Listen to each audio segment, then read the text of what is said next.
Welcome to Positive Talk with Kevin McDonald. Hey, that's me. Hi, and welcome to Positive Talk. Our show features the best positive stories and people from around the globe as we endeavor to answer the universal question of why am I here and what is my purpose? Understanding that can change everything, and knowing your greatness is fundamental to living your best life. So join us right now as together we work to create the adventure of our lifetime. Well, and welcome back to the show, everybody. I can't even begin to tell you how happy I am to be here. It's been a couple of weeks since I've been able to do a show because let me show you, if you're watching this, it's because I have a cast on my right hand, which makes me virtually inoperable to do anything else. And but we have a very special guest with us. He's been on the show before, but he's very bright. He is very gifted at what he does, and he also is very in tune with the world around us and the people that we have around us, even the folks in the Philippines. He's got a new book that's coming out that he's writing, and we'll be talking about that shortly. But first, I want to welcome David Chotka to the show. Welcome, young man. How you doing? Well, I'm glad you're calling me a young man. I'm very thankful to hear that. Keep talking that way, and I'll call you a young man too. Good, because we were born within a month of each other. So. Yes, we were. So listen, we'll just pat each other on the back and give each other quarters after the show is done. That's exactly right. And I'll have to do it with my left hand because my right hand isn't working very well. But it's great to have you here. And the last time you were here, we talked about a bunch of stuff, but we're going to start a little bit differently this time. Yes. And we'll get into what we talked about last time. But I wanted to talk to you about, first of all, we were talking about the fact that when you get older, we're not spring chickens no more. And but when you get a little bit older, you have a few more decisions to make, I think. Yes. Yes, you do.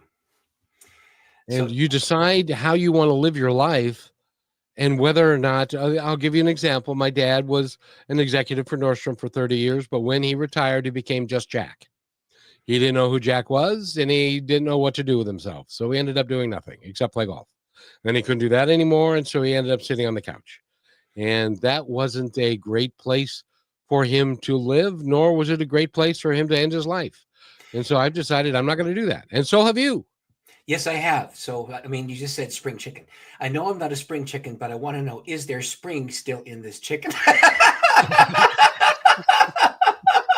Of course there is, because you have designed it that way. Actually, that's quite true. Although the most important things that I've ever done in life have not been my ideas, although I cooperate with them. Most of the things that I'm doing that are significant are not. And we talked about this last time I was on your program. I wound up doing things that I wasn't planning on doing. In fact, this next trip that I'm about to do isn't something I planned on doing. And the book I'm writing, I didn't plan on doing. And so I'm doing it because I believe it's going to be helpful. I'm doing it because I believe it makes a positive contribution. And I'm doing it because one of the charitable purposes of my organization is to help the poor and the persecuted church across the planet. And I'm going to be going to the Philippines to teach there. And there'll be 4,000 pastors in a stadium. It's kind of fun. But I'll just tell you something. I had a cancer scare. And when you have a cancer scare, you start thinking differently about the way that you're organizing your life. And I thought to myself, is what I'm doing going to make a difference? Or is what I'm doing going to, just sort of twiddle away and vanish with the mists of time? And I don't want to end out. You know what? Let me tell you how I'm a pastor, right? So I'm one of these guys who believes in praying. Right. And the way that I pray is this. I'm praying that my ending be more powerful than my beginning. And so it shall be. I do believe that's true. I am praying that my dying will be more powerful than my living ever was. And I get that right out of the life of Jesus himself. I mean, he died and he met about 10,000 people, perhaps, in that stream. And now his influence covers billions across the face of planet Earth. And so this obscure person who never wrote a book, but made a contribution in his day and generation, continues for 2,000 years to have an unfolding impact. Now, that's a life. I'll tell you something. That's an impact. Now, it is, but I'm going to go one step further for you. All And right. I'm going to say that your next 20 years are going to be, while you're still here on this planet, are going to be more impactful to more people, so that when that day comes, when you get to go home, people will say about you, boy, he was one hell of a human being. Well, you And should say heaven instead of hell. he was one heavenly human being. He was All he right. was an There you go. amazing. But and that's how I think that if you get to have a legacy and you get to be remembered, that's how you don't want to be remembered as like I don't know, Ted Bundy or somebody like that, who's No, no. infamous and will be remembered forever. You want to be remembered for the good things that you did and the positive influence that you had on not only the people that are around you day to day, because you're a very upbeat, very positive guy, but also the people that touch you, that you just get to touch once, that they look at you and go, now that is an amazing human being. Well, I'll tell you something. When I get to one of those fields where people are poor or they have been persecuted, and I see that they're in the midst of overcoming life's difficulties, Yeah. I'm the one who winds up looking at them saying, "This is amazing. These people are astonishing." And coming alongside and putting something in their hands that makes it just a little bit better, they become so thankful and so grateful that it just makes you feel like you should do more to help them. That's just the way. There's this positive thing that the word says, "Given it shall be given unto you, pressed down, shaken together, running over." If you give someone who really wants what you are receiving, and they receive it with gratitude, the reward is that it turns into this blessing that you just never expected. And it's an amazing thing when you see that. It really is beyond that, because when you have the opportunity to and you have the means, unfortunately, and we were discussing before the show, there's lots and lots of us who have the means, Yeah, and what we decide to do is to try to take advantage of the situation, yeah, of people who have less and are willing to do anything so that they can survive. yeah. But when you're in a position where you can help somebody and you can feel good about it, they are going to be eternally in your debt, and your name is going to be on their lips forever. And that I can't think of a better legacy than that. Can you? No, I can't. And I'm thankful whenever I see somebody begin to blossom. So years and years ago, I went to the Ukraine. Now I'm Ukrainian by descent, and of course, the Ukraine is very much in the news these days because everybody in America now knows Ukraine and Russia are not the same nation. When I was growing up, people would always say, I'd say Ukrainian, say, "Oh, that means you're a Russian." I said, "No, no, no, I'm Ukrainian," and now they get it. But I was there when the wall came down and Mikhail Gorbachev released the land to Ukrainians. And I remember the moment where I walked in and we brought in Bibles, and they had not been allowed to have one. I mean, in America, I mean, you can download 55 versions on your phone if you want to. I mean, but back in the day in the Ukraine and in Russia, you could not own one unless you sacrificed everything and didn't eat for 3 months, and then they would allow you to purchase one, and then they'd watch you closely, and then they'd persecute you. And so when freedom came, and we brought one of these, I brought a New Testament out and I gave it to someone. The person physically shook, hit the ground, kissed my hand, and thanked me. And they said, "You have no idea." And I really didn't. I have no idea what it's like to want something really badly and not to have access to it, and then to come alongside someone and see what they're doing. Actually, I watched that nation start to grow. I went there in 1994 the first time, just after the wall fell down, after Ukraine became free, and they had nothing. I mean, the Russians actually lifted the posts out of the ground because they said, "We put them in, we're taking them back." Can you imagine the stupidity? Anyway, 2 years later, I went back, and what had been a very primitive airport with a turnstile with metal spikes coming out of it became a world-class thing. In 1994, I went to 5 stores before I could find a loaf of bread. In 1996, they were prosperous and they were beginning to establish a market economy, and they had gas stations and they had hotels for international guests, and they created infrastructure out of nothing. And this idiot has come in and tried to destroy it because it's a mockery of communism to see a nation that is now be able to be free rising above this. And actually, it's strange and bizarre that a little nation is able to hold off the second largest army in the history of the world the way that it's done. Anyway, it's very much in the news now, but I remember the difference. When you put something in the hands of someone who wants to do something with it, they can create something beautiful. And when you see them do that, it's amazing. And the issue is, if you live in the good old US of A and you go stay in a motel, every motel in the country's got a Bible in it. Yeah, You don't it think does. about, you really don't think about things that we cannot have.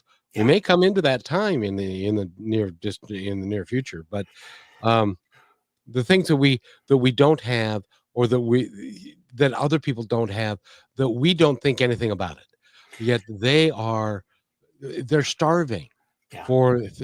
And you're right, in Russia, the church was not allowed. No. It was the state Yeah. became the church. Yeah. And so a lot of people of faith or wanted to discover a new way of being, they were held down by the way the state operated. And if you stepped out of line, oh, by the way, there is Siberia. Well, you know this, the Lutheran Church, now that's your background. The Lutheran Church would have a pastor and his wife separated. One would be put in Siberia, they would be put back in Russia, and they weren't allowed to talk to each other. And in the middle of all of this, Lutheranism survived and thrived. It was the craziest thing. The persecution of the church created a want to be able to establish something lovely, and they did. But it was painful, and it was terrible, and it was horrible, and it was ugly. Anyway, the bottom line is my goal in this. Now, you and I, should we say our ages? I don't know if you want to do that on radio. We're looking for positive talk.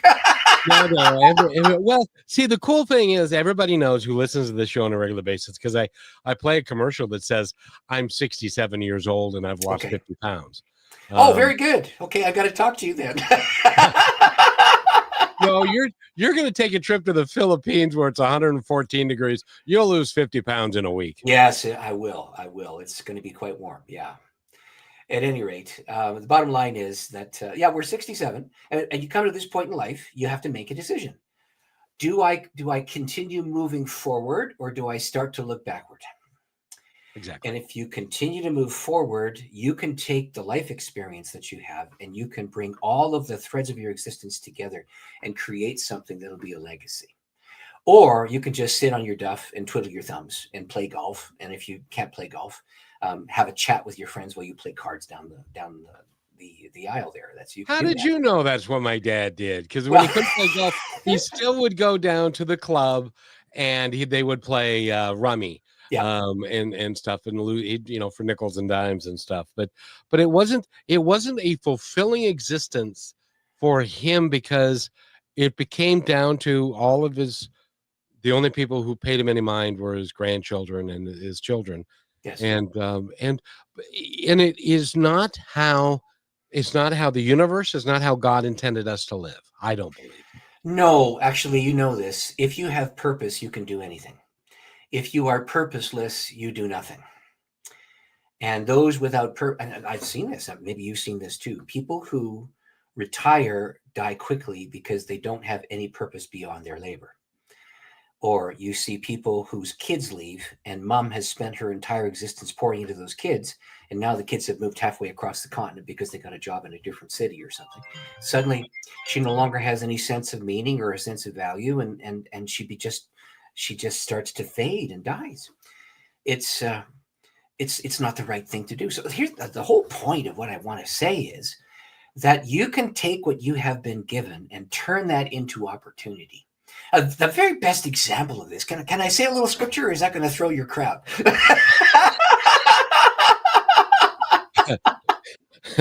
You can say a little scripture. Well, actually, I don't know if you ever stopped to think about this. This guy Moses in the Old Testament, he was 40 years. First of all, he was a slave child, right? He gets adopted by Pharaoh's daughter. She's childless, and Pharaoh doesn't have a son. So he's set up to become the king of Egypt. And then he sees one of his own blood relatives being attacked by an Egyptian, and he defends the Hebrew and kills the Egyptian, buries him. He's discovered. He has to leave after 40 years. Most people would say it's over. I could have been the king and I had 40 years and it's done. And so he goes from Israel to this place called Midian, and he meets this girl called Zipporah, and he marries her, and her daddy is the high priest of the tribe of Midian. Now, I don't know if you know this background. Midian was a descendant of Abraham, so Yes. it's the same God. Okay, so he spends 40 years taking care of sheep, learning from Jethro, priest of Midian, how to be the high priest of a nation. And then God calls him, and here's what happens. His history of knowing how to lead a nation and his history of being married to the daughter of a high priest merge together. And he becomes the leader of a nation and establishes the 10 Commandments. And everything that belonged to his life was brought back together again. The 40 years of tutelage under a king taught him how to lead a nation organizationally. The 40 years of tutelage under a high priest of a nation taught him how to be a spiritual leader. And these two realities came together, and he started when he was 80. I mean, that's not. So you got a long time to go. Long time. But Yeah. You know, the interesting thing about when you tell that story, there's somebody in our audience that's going, oh, well, you know, that was Moses. I'm here to tell you, and we were talking about this the last time we met, that I think that we all have got the ability, if we say yes to it and trust and recognize it, that we all have got things that have happened in our life that set us up for the next thing, that sets us up for the next thing, that keeps us moving, and we continue along the journey of whatever it is that our existence calls us to do. Yes. And in his case, it was to lead a nation. Yes. And speaking of leading a nation, I need to take a real quick break. We're talking with Dr. David Chotka, and he's a lot of fun. He's just, and there we are. I've got my left hand kind of working. I'm getting better at this, doctor. I really am. Okay. But we need to take a quick break. We'll be right back. Sounds good.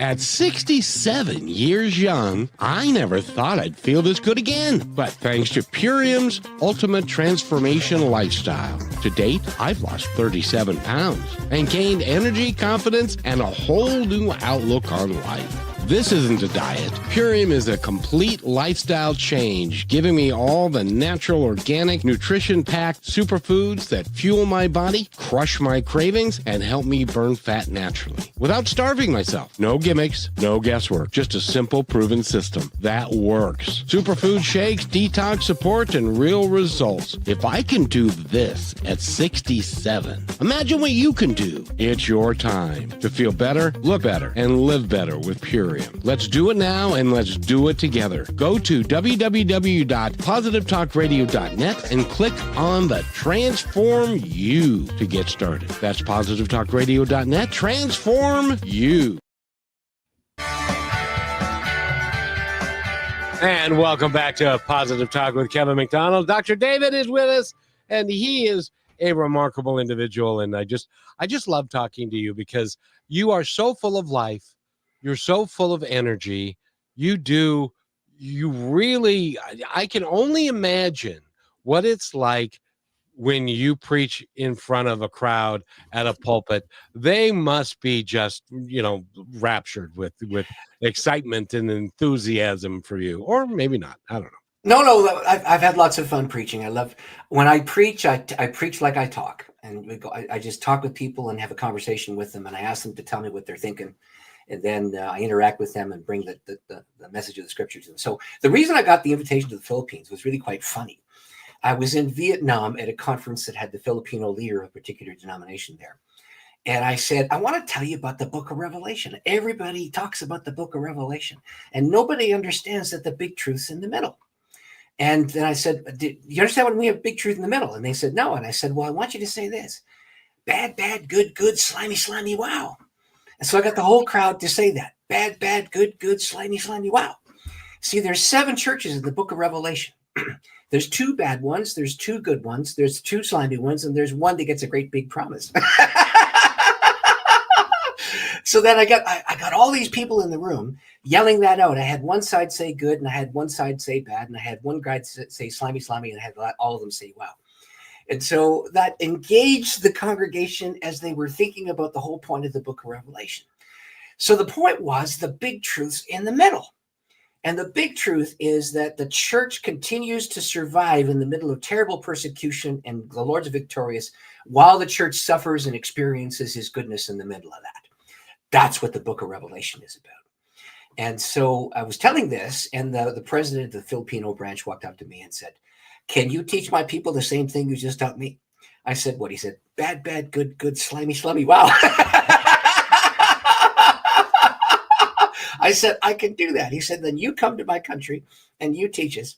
And as it turned out, I'm going to be bringing some, there was other things that happened in the middle of this. There's an organization called Discipleship Essentials that wanted me to include some teaching into their program to help the poor and the persecuted church.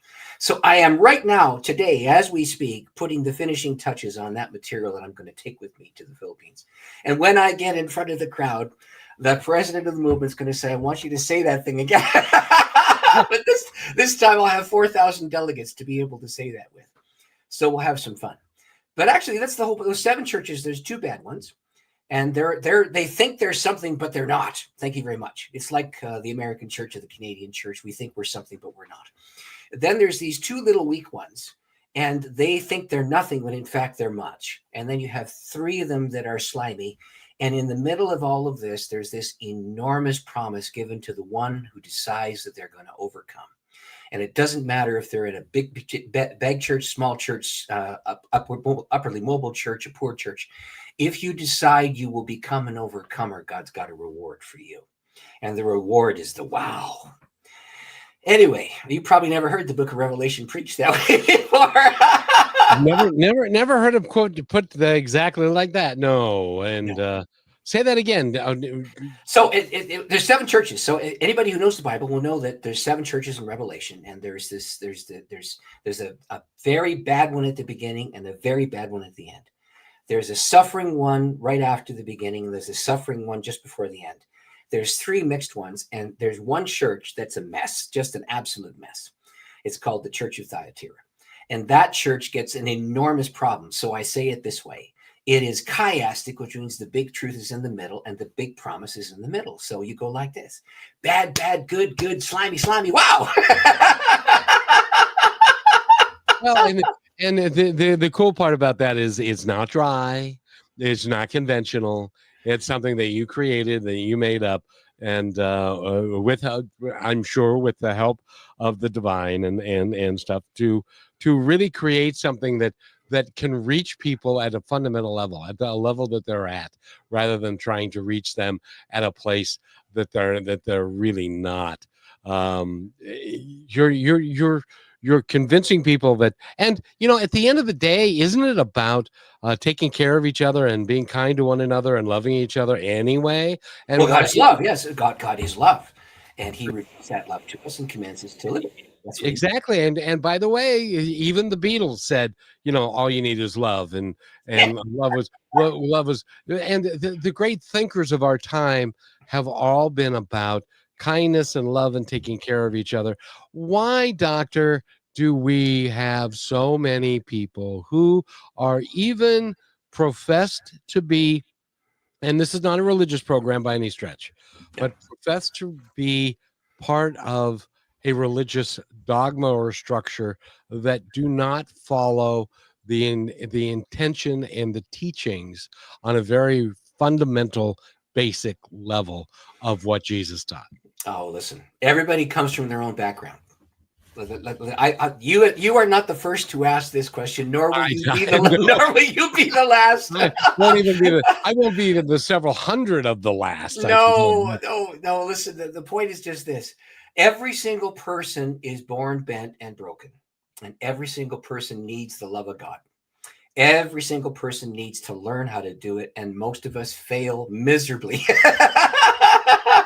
Even the highest, best intentioned person comes to the moment where they fail to complete what they know they even should do.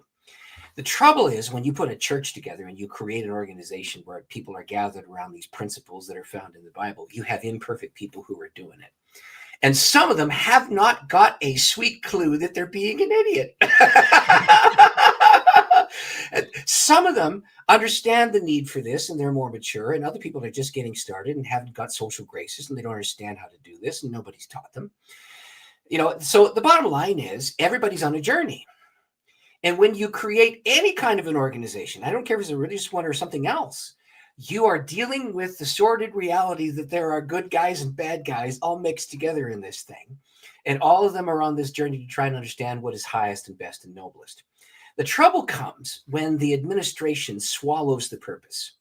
And all kinds of churches have done that, where the administration is, first of all, designed to create the advance of what you're believing in. But in the course of time, somebody who wasn't there when the thing got started takes over and wants to assert control and power. And you don't know they're doing that to you. And the next thing you know, you're out in your ear, even though you planted the thing. So I just know this. There's this doctrine called the fall, and it means that everybody's born bent, born broken.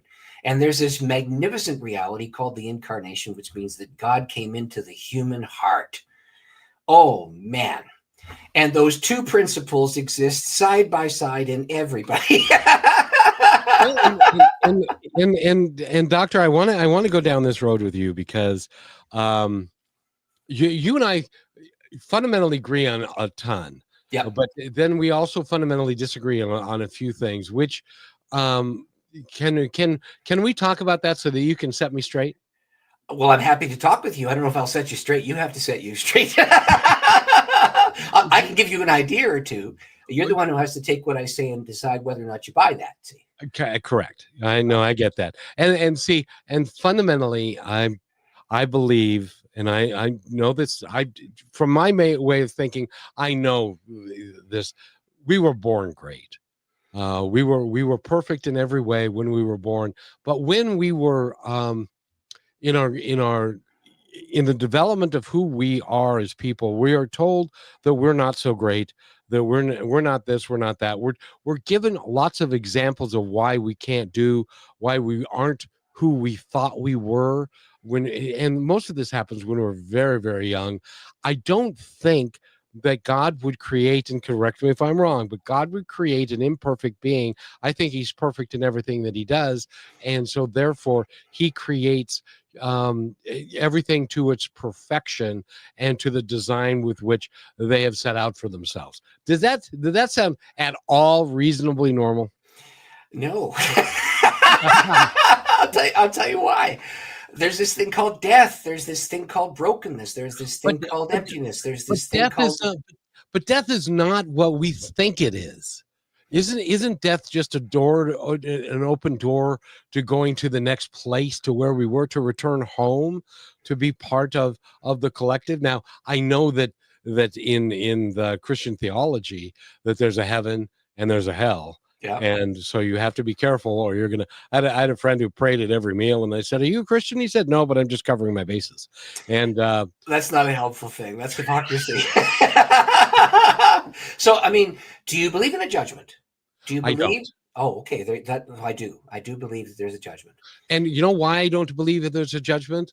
Because I believe that we are fundamentally part of God, and we're fundamentally part of the divine. And so consequently, everything that we are about, and the mistakes that we make, either on purpose or by accident,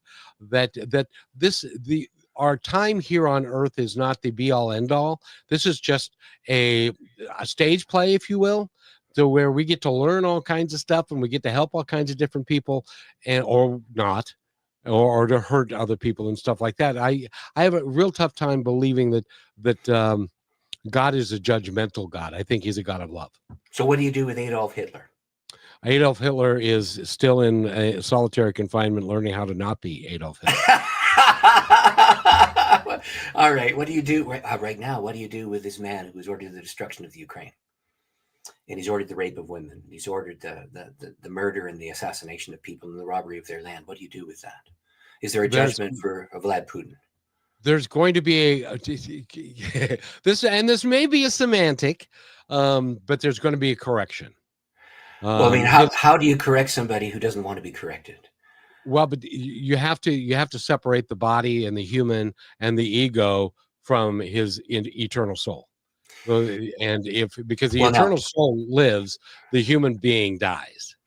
He is a member of the Russian Orthodox Church, and he has got the Russian Orthodox Church to sanction the slaughter and the invasion of millions. Well, I and don't. that's He yeah. knows. He has read that Bible. He knows that the command is to love, not to hate. He knows that Yes. the command is to kindness and not to destruction. He knows that there is a commandment that Moses brought down from the mountain that says, "Thou shalt not steal, and thou shalt not covet thy neighbor's possessions." And he has made a decision to destroy a people, not just an individual, but a whole people. 40 million souls, and now hundreds of thousands of his own people have died because he's living in this delusion that he is supposed to be the conqueror of what used to be the nation called Ukraine. It still is a nation.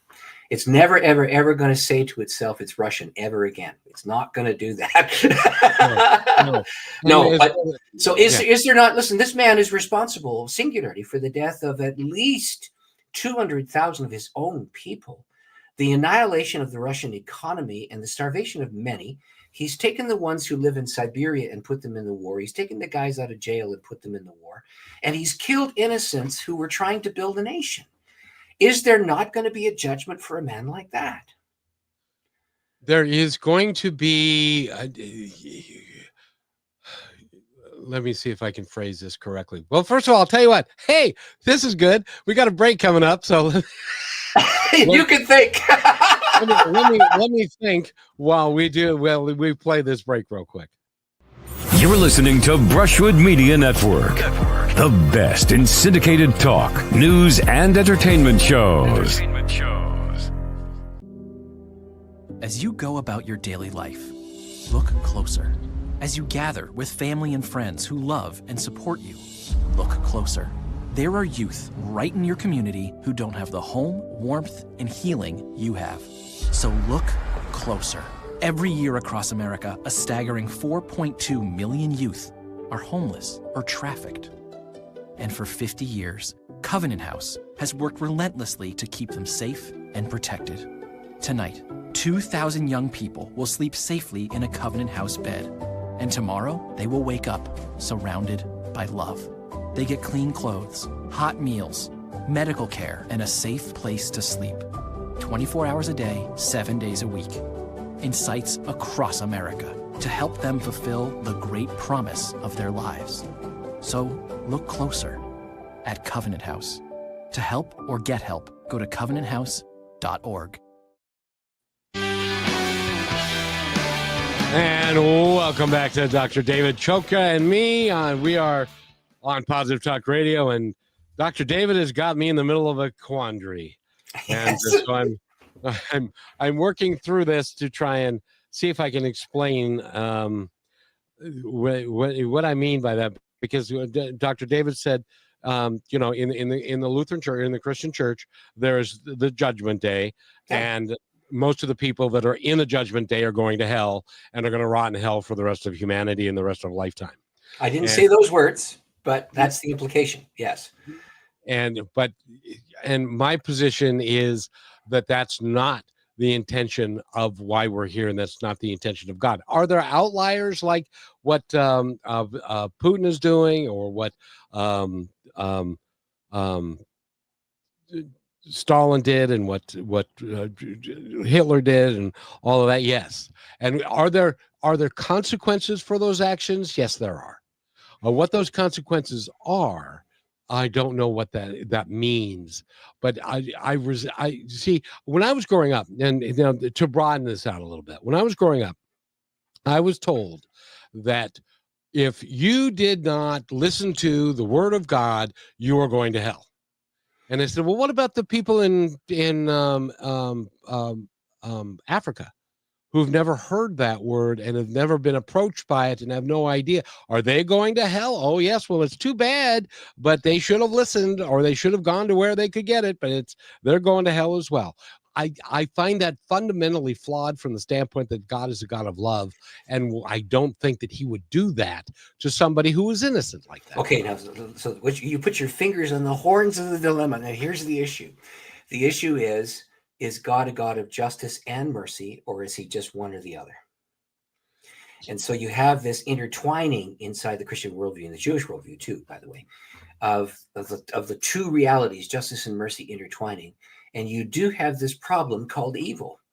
And there's this thing called evil that saturates the society that we're in. In fact, you and I have laughed about some of the stupidities that we've seen. Yes. And what, the bottom line is there's going to be another stupid thing tomorrow. and the day after that. But, I mean, but you know this, there's a rapist walking through the street right now looking for the next victim. More than one. Yes, there's a murderer who is setting up there's a thief who wants to take somebody's life savings away. There's scam artists who are doing this right now as we speak. There's people who are invading computers. And right now, there are world leaders who have decided to destroy the nation next to them because they want their land, they want their possessions, they want their goods. And they do this because they're selfish, they're greedy. And in my mind, the love of God, what is the love of God except the anger of God waxing hot against unrighteousness? This is a quote from Luther. I'm going to give you your Lutheran church. What is the anger of God except the love of God waxing hot against unrighteousness? He is saying there are things in this world that are not as they should be. And I am raising up those who would say yes to my claims to come against those who would say no. And so we have this profound need to understand that there is goodness and there is evil, and they're side by side, and we walk that way every day. If we believe in a moral universe and something evil happens, there has to be a consequence. If there's no consequence, then what's the point? The point is, so when you're just saying a consequence, you're saying that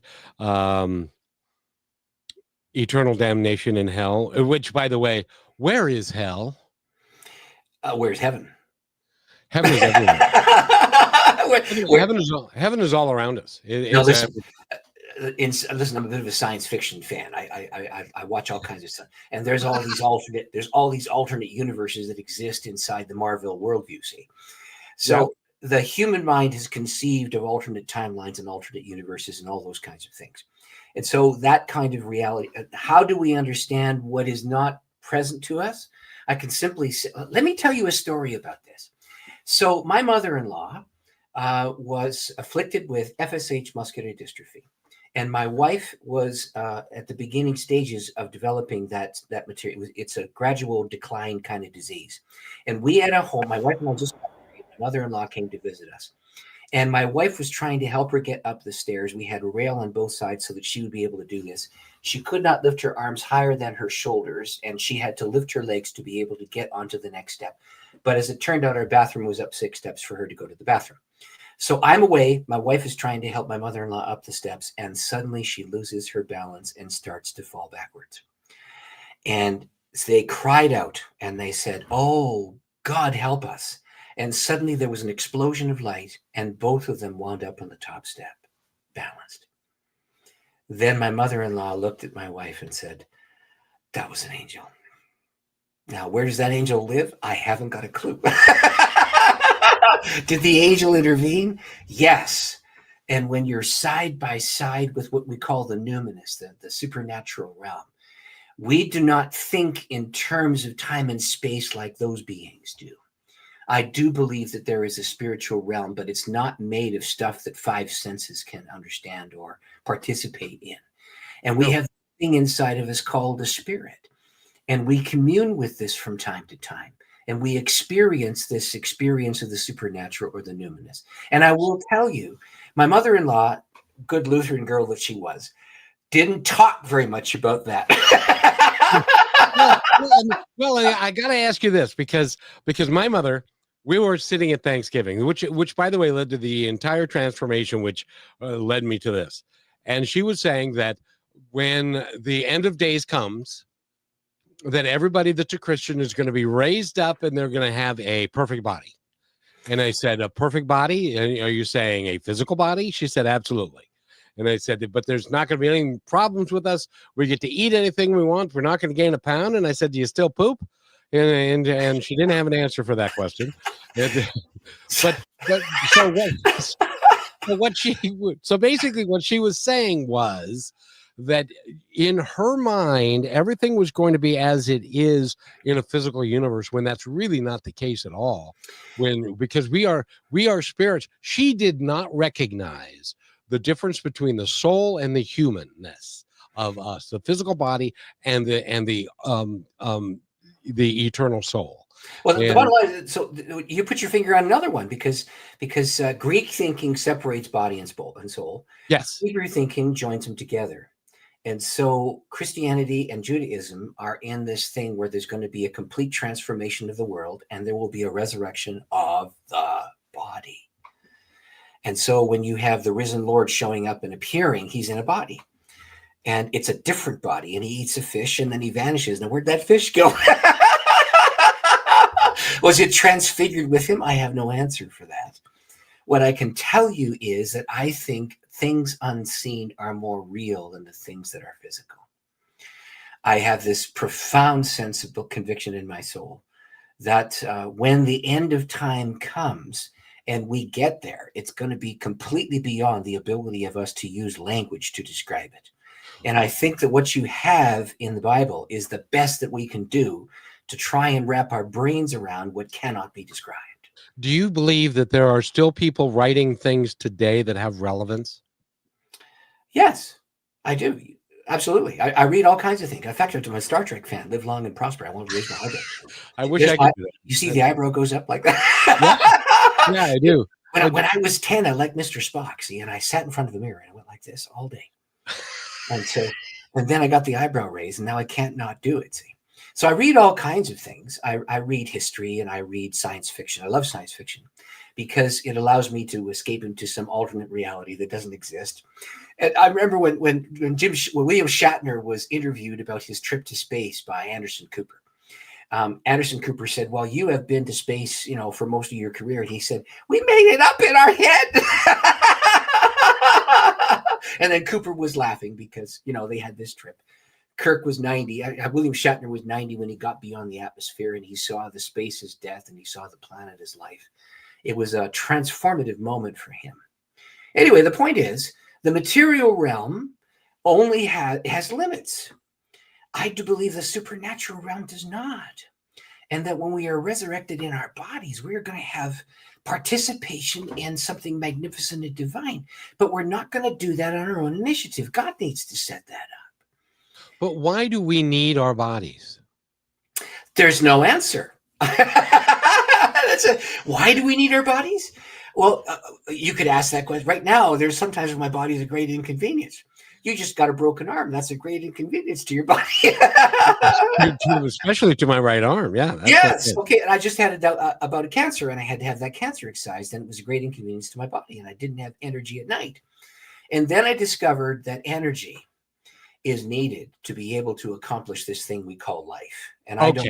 So now that's where you and I come into total 100% total agreement. Okay, fair enough. Because now, listen. I don't think it's possible to have a God in your faith conviction who is not also a God who balances justice and mercy side by side. I will not dispute that. Yes. But I will say that when there's a complex thing that happens when the soul joins the human body, because the soul is not the brain is controlled by the body and the egos, and then the experiences of them growing up, and then the things that they develop, and sometimes the soul gets buried within that and is not able to express itself freely because it's being overwhelmed by the ego and by those things. That, in my opinion, is what happens to people like that more so. So do we penalize the soul? Well, it's not a matter of us penalizing it or not. The issue here is that we have a spirit, we have a soul, we have a mind. They're separate, distinct things, but they're put together in this amalgam we call a body. So, but should the soul go to hell for something that the body did that it may not have had control over because it doesn't have control over the physical attributes and the ego and all that kind of good stuff? Now you're talking like Plato. Plato talked this way. He's an ancient Greek. Well, I'll take that. I'm bald too. I'll take that. No, I don't know if Plato had hair or not. I've not seen any pictures of Plato. But regardless of that, The body and the soul and the spirit are identified separate and distinct. And in the resurrection of the body in classic Christian faith, all three of them come back together in an utterly, totally, completely transformed reality that is utterly different and distinct from this one. But doctor, I want to be able to fly. You will. You'll be able to fly. That's the whole point. So gravity no longer is going to exist. But then if I want to stay on the ground, you know what I'm saying? Is that Yeah.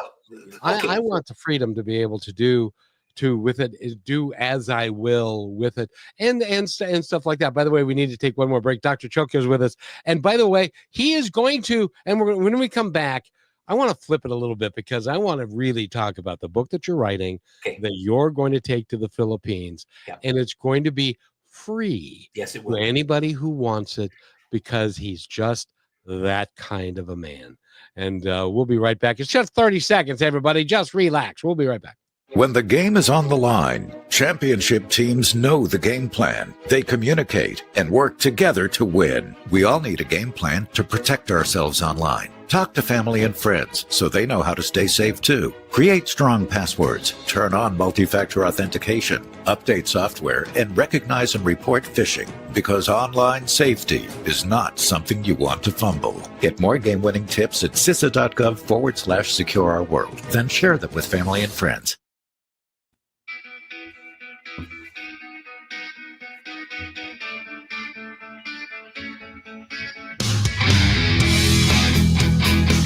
And welcome back to Positive Talk with Kevin McDonald. I got to tell you, Dr. David, you have become, if not my most favorited guest of all time, you're close. Okay. Thank you very much.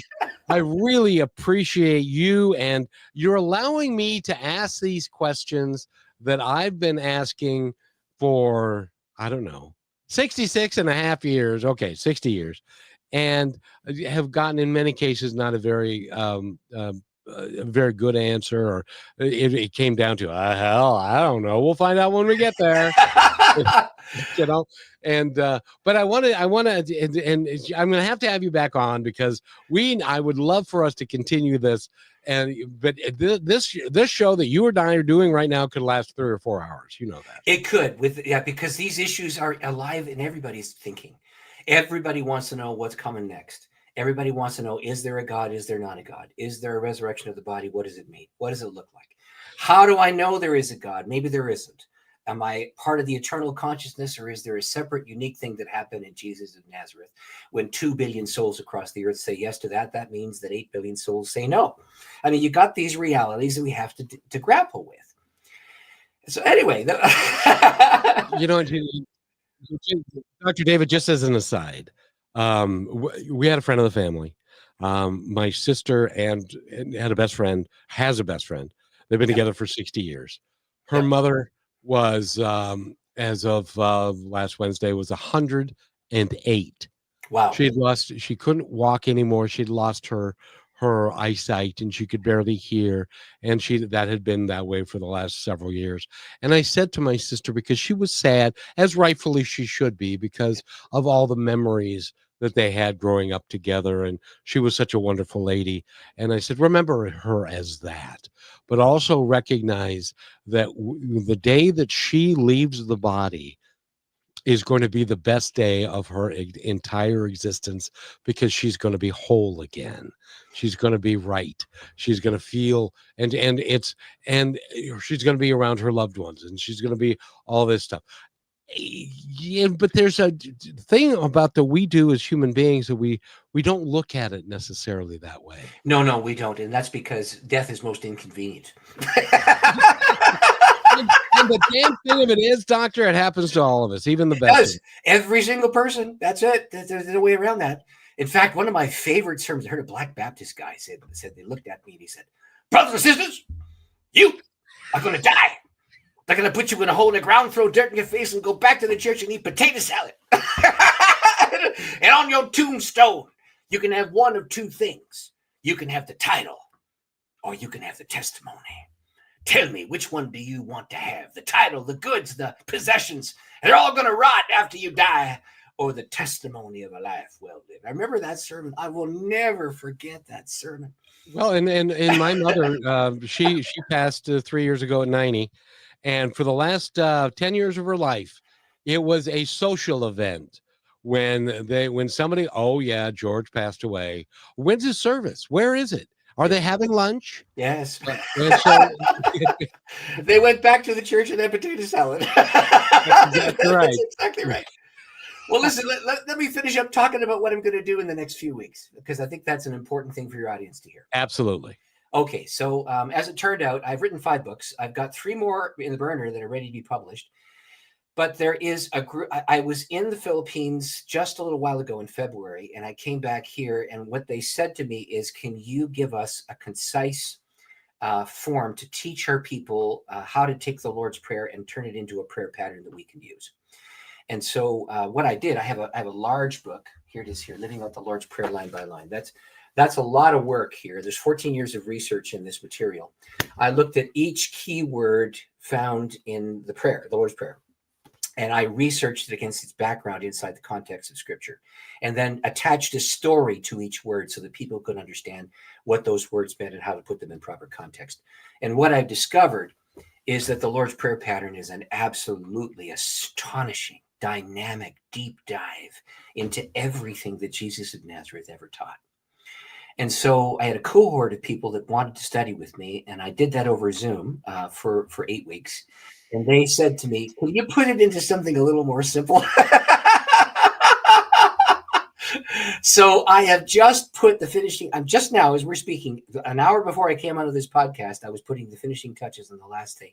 I have an 8-day study where I've taken each of the 6 movements of the Lord's Prayer and I have put it into a single lesson, so that in about a week and a half, you can go from not knowing what that prayer means to having some sort of an understanding of how the Lord used a prayer thing, which is a language of the heart, to compact all of his teaching into a small little framework that we could memorize, not so we can just say it. And you know this, if you had a Lutheran background, you know this. Every Sunday you said that thing in the middle of communion. Right? It screwed me up really badly, because at one point it was, in the Catholic Church, it was, and forgive them for evil, and that was the end of it. And in the Lutheran Church, it was, for thine is the power and the glory and thing forever. So it was a little bit different. So that always screwed me up. But anyway, go ahead. Regardless of this, most people pray it this way. They pray it at the end of the prayer meeting to finish the thing off, or they put it in the middle of a liturgical service and they don't think about the contents, and they say it in 30 seconds. Our Father who art in heaven, because they're obliged to get through it. What it was actually a Jewish teaching method.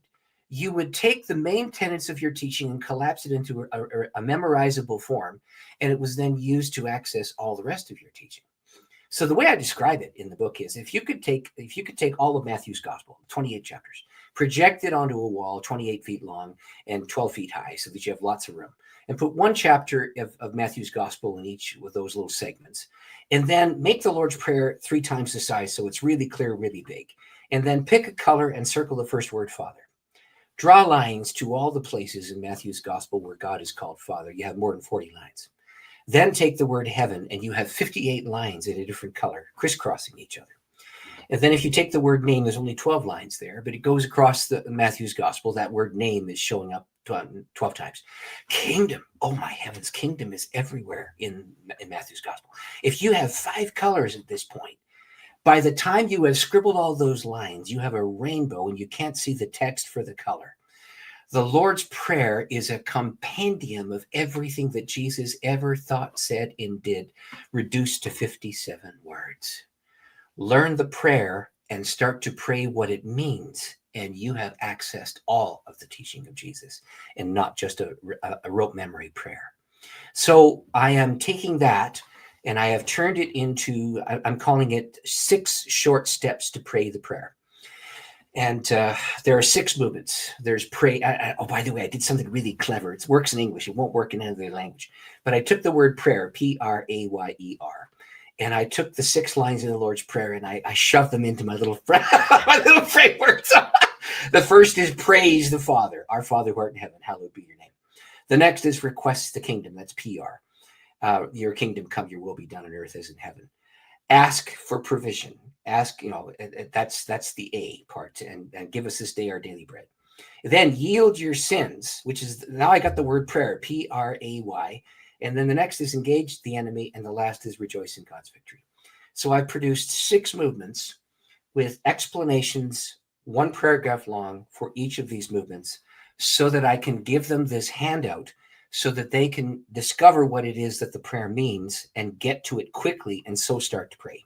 Well, when I first became a Christ follower, I had not a sweet clue how I was supposed to pray. You stand there, you say some words, what's the big deal? Fold your hands. Fold your hands. Stop it, Johnny. Fold your hands. Well, yeah, but nobody told me how I was to go about this spiritual discipline called prayer. And of course, by now I'm in a different position altogether. But when I started, I didn't know there was a Matthew, Mark, Luke, or John in the Bible. Our backgrounds were different on that. You had a church background. I didn't have one. I had the twice a year C&E kind of thing. You know, the Methodist pastor showed up and embarrassed my parents into showing up twice a year. How come every time we come here, the Christmas tree is up? Well, yeah, that's just it. Or the resurrection has happened. You know, it's one of those two things. It's either the resurrection or it's Christmas. And, you know, the rest of the time there was this, how do I say it? Sappy morality, you know. It was like be good, show up at Christmas, be good, show up at Easter, be good. That was the kind of Christianity that I understood. But when you actually understand what Jesus meant by the term Father, it blows your brains out. It's just this incredible thing. Do you know, in the Old Testament, nobody ever called God Father the way that Jesus did. No. Nobody. He was the first one. But there were 7 prophecies about someone who would call God Father. And all of them referred to the fact that the one who would use that title would be the one who would raise the dead, who would inaugurate the next age, who would cause all these things to happen. And I got to ask you then, because it starts off with our Father. Yes. So, and our denotes our, meaning all of us, our Father. And so now you've raised the most important question of the bunch. So if you look at every recorded prayer of Jesus, there's one exception when he's dying on the cross. But if you look at every recorded prayer of Jesus, every prayer he prays has either my Father, Holy Father, or Father. When he tells us to pray, he says, when you pray, say our. It does not refer to the universal collection of all believers. It refers to you being participant in what he has uniquely been given. But that's not how it ever has been presented to you should read the Bible. Hey you, I went to parochial school. We had Bible class every day. I know the Bible like the back of my hand. Yes, okay, but that's broken hand. You got a broken. I know. Actually, that's a metaphor. The hand is broken. It needs to be mended. And so Jesus came to mend this. And here's the reality. Anybody in Jesus' culture, if anybody called God Father, they had a choice of 3 things they could do to him. The first was to kill him because he was a heretic. The second was to follow him because he was Messiah. And the third was to test him to see if it was true. In which case he would die in the process. Well, the bottom line was that there were these 2 theories about what Messiah was supposed to do. There was an Old Testament prophecy about how the Messiah would suffer. And you find that in a place called Isaiah. And there was an Old Testament prophecy about how he would raise up all the righteous dead and they would conquer, and et cetera, et cetera. And the bottom line was, in the day of Jesus, there was great debate about whether or not it was this Messiah or that Messiah. But that Messiah would call God Father, and no one else was allowed. He had to be from the line of David. He had to be infilled by Spirit. He had to accomplish signs and wonders. He was supposed to restore the land, and he was supposed to raise all the dead. And then there would be the restoration of this kingdom thing and all that. So Jesus shows up, Spirit falls on him, and he calls God Father. And he starts healing people. So suddenly, the 3 options are in front of everybody who's in front of him. Well, we could kill him if he's a blasphemer, or we could follow him because we think he's Messiah, or we can test him. And those 3 things were exactly what happened to Jesus. And when he went in on Palm Sunday and the dead weren't raised immediately, they killed him. And then he rose again and said the 2 theories are one. The suffering servant and the conquering Lord at the end of time. That's what when you say our Father, you are joining into Jesus' mission to accomplish the transformation of the earth from evil to good. That's what happens. That's what we're all about. By the way, Dr. David Chotka, if somebody wants to contact you, it's spiritequip.com. Is that correct? That's right. And I'm going to send you my manuscript when I get her done. How about that? I appreciate that. And I'd love to see it. And by the way, you need to come back because I'm going to tease this, and we're over time, but I'm going to tease this anyway.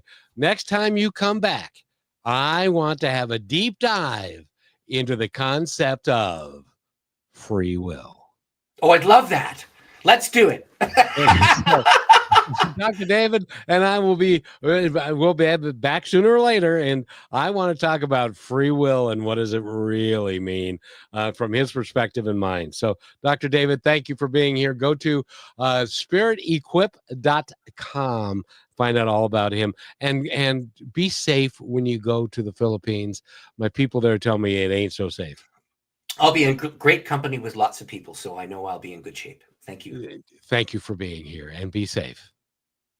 Thanks for listening to this episode of Positive Talk with Kevin McDonald. Our purpose is to provide everyone with a positive, entertaining, and educational experience. I would love your feedback and comments about the show, including possible topics and great guest suggestions. Please email me at kevin@kmmedia.pro. And remember, be kind to one another because each other's all we've got. That's Kevin at KM Media.